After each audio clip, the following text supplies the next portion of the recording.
principale mission découle d'une série de résolutions, dont la plus récente est la 2295 et l'accord de paix qui a été signé en 2015.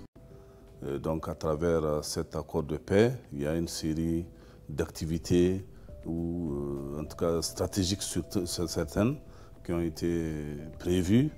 à savoir la réforme et la restructuration des forces de sécurité maliennes, et donc la protection des populations civiles,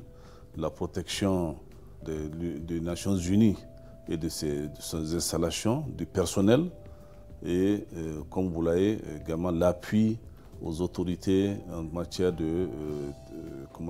électorale. Donc cette résolution, il faut le rappeler, la 2295, a innové en ce sens que nous avons, tout comme les autres composantes, une mission de recherche, de collecte de renseignements, d'informations sur le terrorisme et les attaques symétriques pour que nous puissions faire des mesures de prévention et de protection. Un des plus grands défis, c'est d'avoir des collègues, des jeunes pôles, des officiers de police qualifiés dans les domaines pointus tels que la lutte contre le terrorisme, tels que par exemple l'exploitation de l'information, l'analyse de l'information, et également aider les autorités maliennes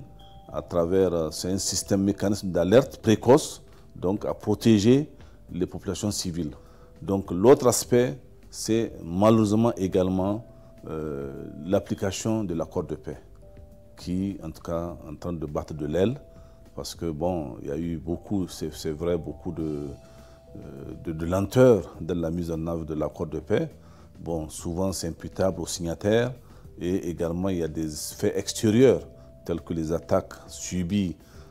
par les forces maliennes elles-mêmes, que les difficultés concernant toujours la composante, c'est de disposer de logements adéquats, donc en nombre adéquat, pour que nous puissions déployer les effectifs requis, parce que nous sommes en sous-effectif dans certaines zones, d'où il découle un certain nombre effectivement de tâches pour l'aménagement de façon générale et plus spécifiquement